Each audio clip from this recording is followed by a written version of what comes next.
everybody? Welcome to Capital Combat. The name says it all. I'm Hakeem Branch, and today we're going to recap last night's boxing action, which we had some great, exciting fights that happened both on Showtime pay-per-view and ESPN.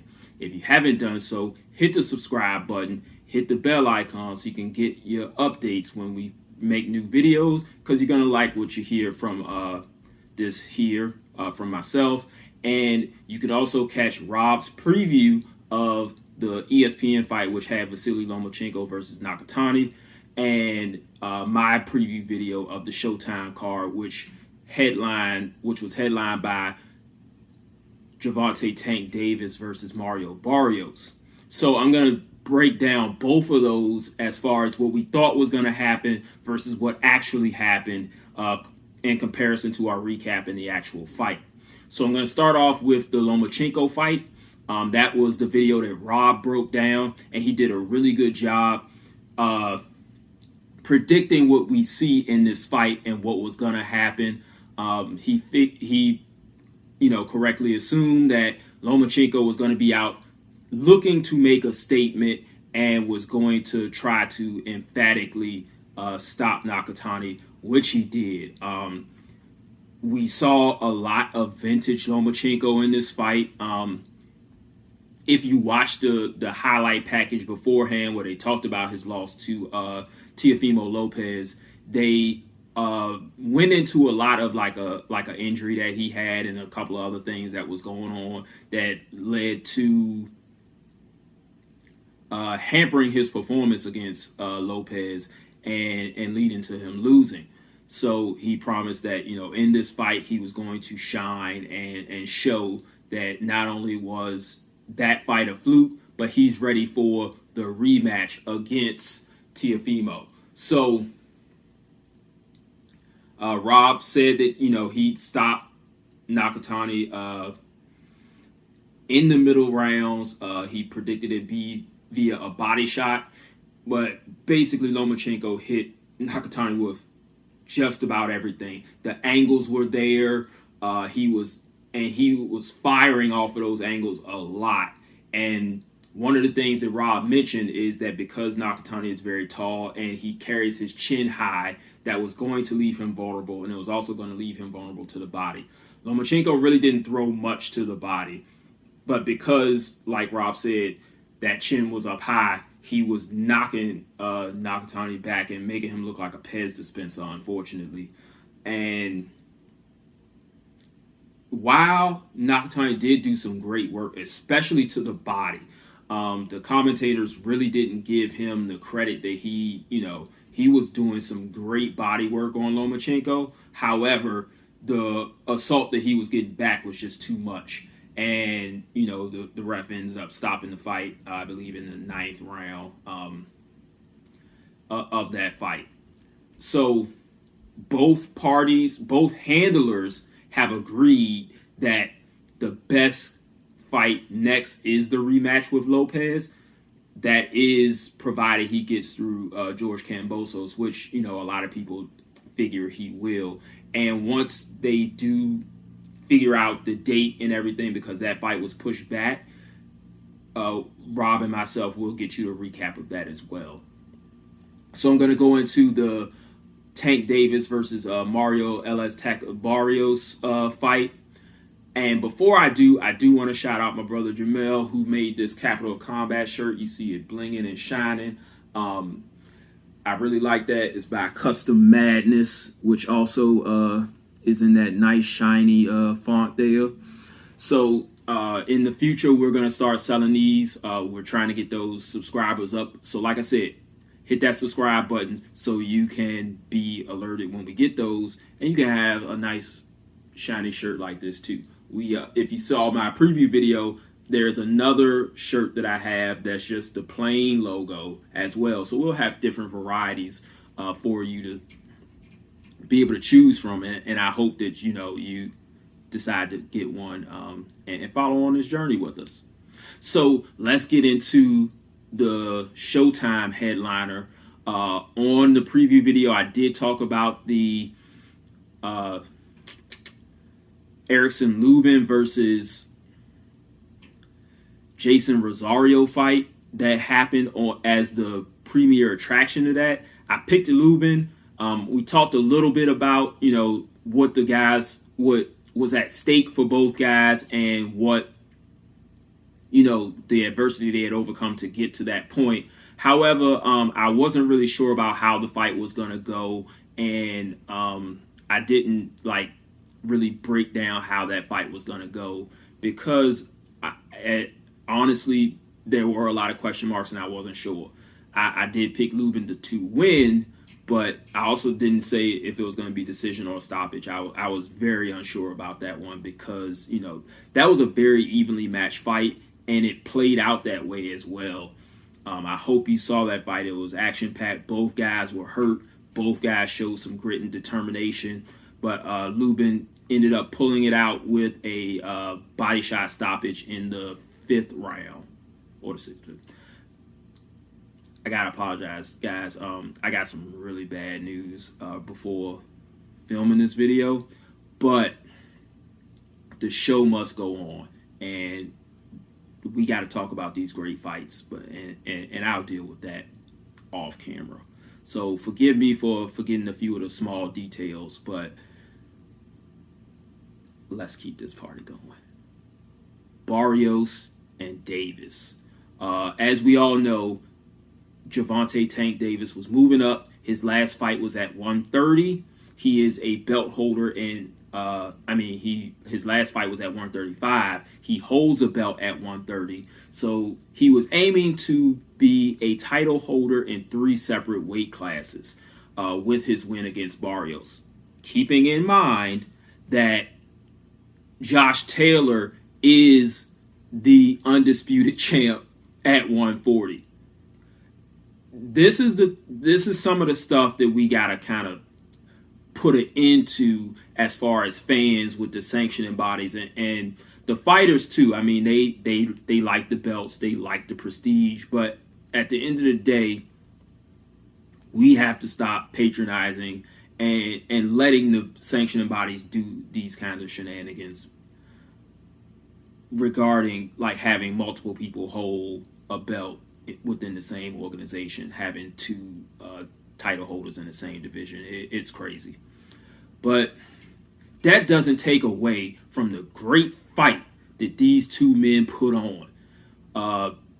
Barrios being the bigger man, and from the preview video, we talked about his ability to slide in and out and throw some lethal counter punches, which was on display last night. We talked about his ability to use his range and score from both the inside and outside, which we saw last night. We talked about Davis and that just explosive, mind-numbing power that he has that we didn't know how that was going to translate coming up again in another weight class. And we found that out too. Early on, Barrios did a great job putting several combinations on Davis, using his jab to keep him at bay. Early on in the fight, we talked about the differences between Davis and the last southpaw that Mario Barrios fought, which was Akhmedov. I'm probably still butchering that guy's name, and I'm really sorry. I think I butchered it in the last one, butchering it in this one, and I need to get that right. I know how to spell it, but me pronouncing it, I'm butchering it right now. I'm sorry, Mr. Batir. It's bad. But the difference between those 2 guys and how Davis was going to be able to take advantage of some of those things that we saw in that fight, and he tried. He tried to use his jab early to get to Barrios. He tried to use those straight punches both to the body and to the head early on in the fight, and it was not working. Barrios was able to keep him at bay, keep him at distance, and counter him when he did try those straight shots using his height and reach. Beginning at about the 4th round is when Davis made an adjustment, and he said, forget this, I'm just going to walk this guy down and I'm going to hit him as hard as I can. And that's what he started doing. He started throwing lead straight lefts, just walking forward with the high guard letting Barrios throw into that guard. And Barrios, to his credit, was still landing through all of this. So it made rounds 4, 5, and 6 very interesting, because you have Tank landing, and we know he's the power puncher going in. But as he's landing, Barrios really isn't showing that he's affected by these punches. You know, he gets hit, he repositions, goes right back to work. He gets hit, he counters immediately back. So right now, he's giving as well as he's taking through the first 6 rounds. Round 7, you know, we get more of Tank starting to come on a little bit more, and he's getting closer and closer to hitting Barrios cleanly and flush enough to where he can actually cause some damage. This fight reminded me a lot of the Kovalev versus Alvarez fight that we saw a couple years ago, whereas you have this bigger guy who is doing very well boxing, but the smaller guy has a one-track mind, and he is damned if it doesn't go down that way. So everything that Davis threw, there was no type of setup punch. Everything had kill written all over it. And for a while, Barrios was good to stay away from it and mitigate everything that was coming back at him. Then round 8 came. And like I said, Davis made that adjustment to where he was just walking Barrios down and not using the jab as much anymore, just walking into the space. And when Barrios would start to use his hooks and uppercuts instead of his straight 1-2, boom, Davis hits him, you know, with a left hand. But in the 8th round, he hits him with a lead right hook and drops Barrios.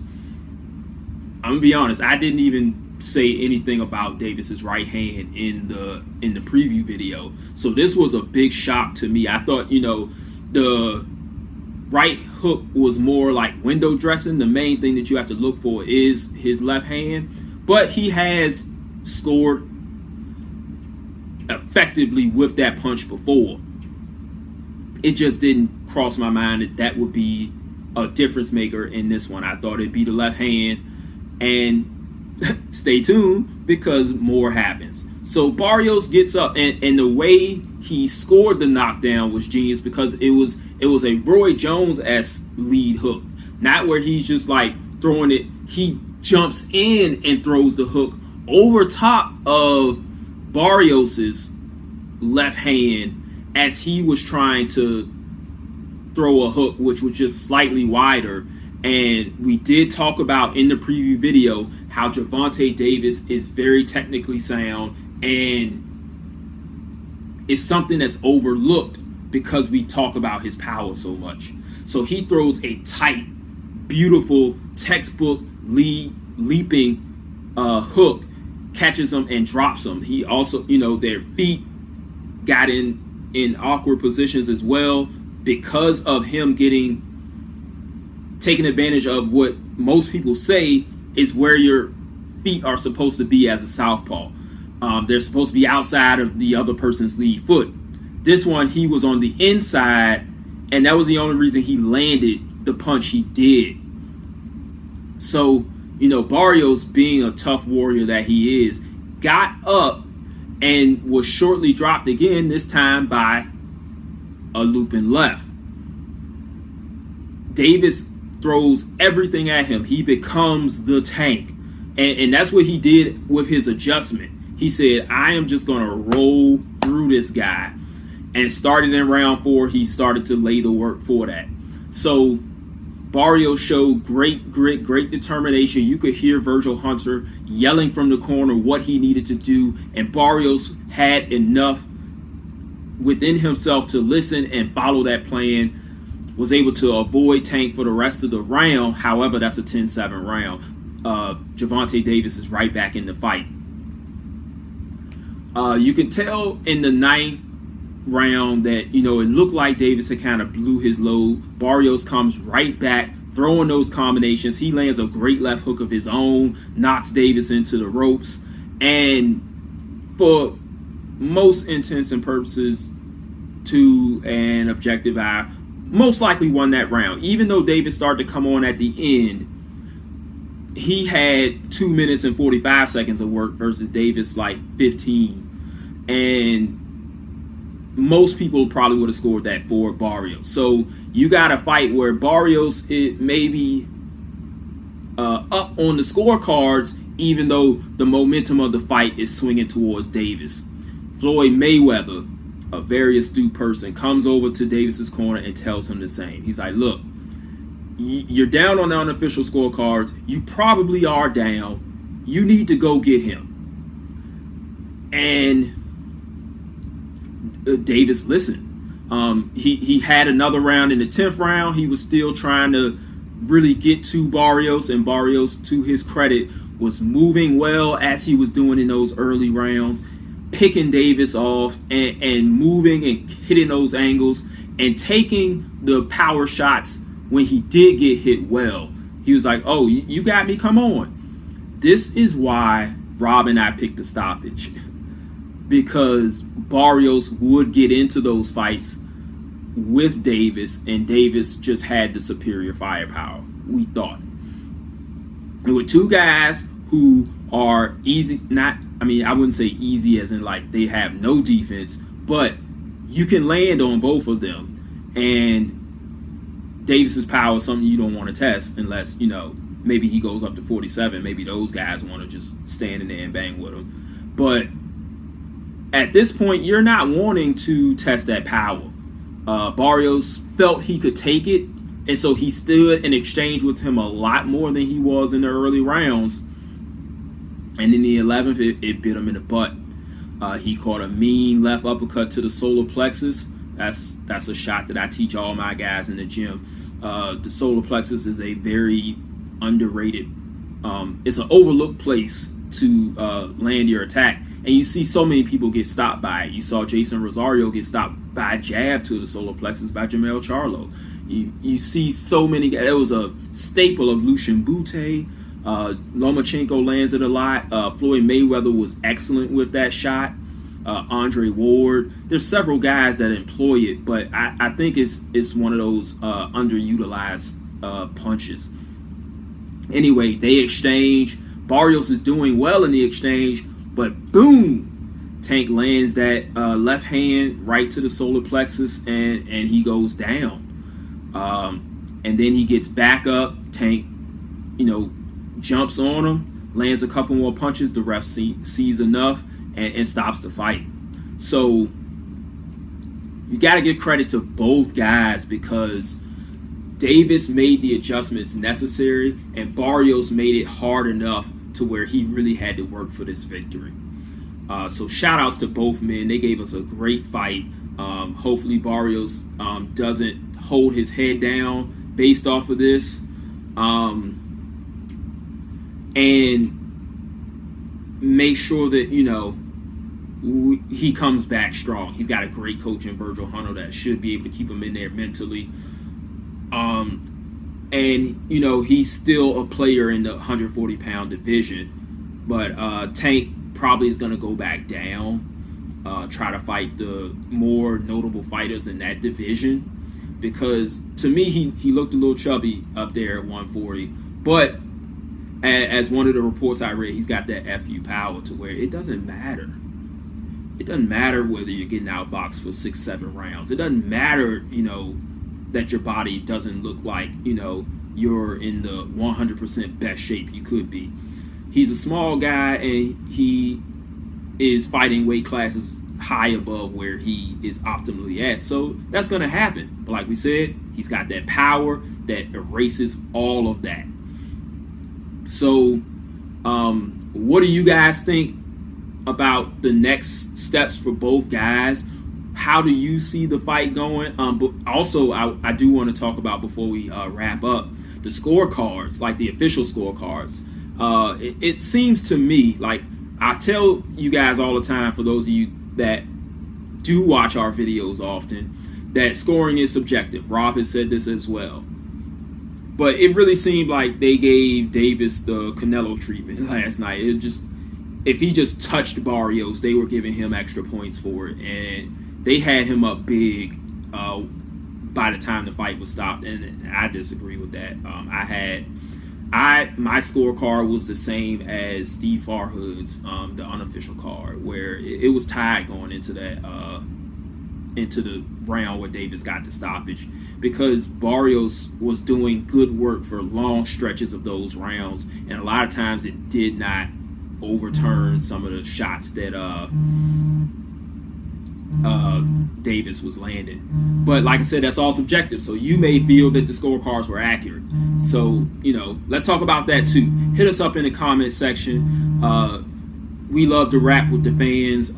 We respect the fighters and each other, the other commenters, and all. So don't come with the disrespect, and don't come with that fanboy stuff, trying to like put people down because they don't put the same thing that they disagree with you.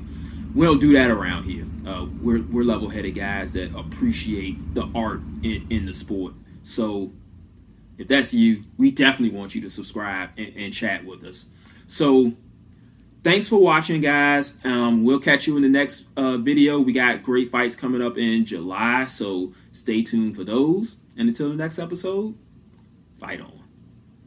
Round one, and you've already lost. They don't seem to see that everything we've done is coming and gone. My fists are on fire. I perform till I perspire. My demons are in a rage. Keep thinking that it's a game. I kick round hurricane. I told them I don't play. I'm liquid. Black Street Fighter.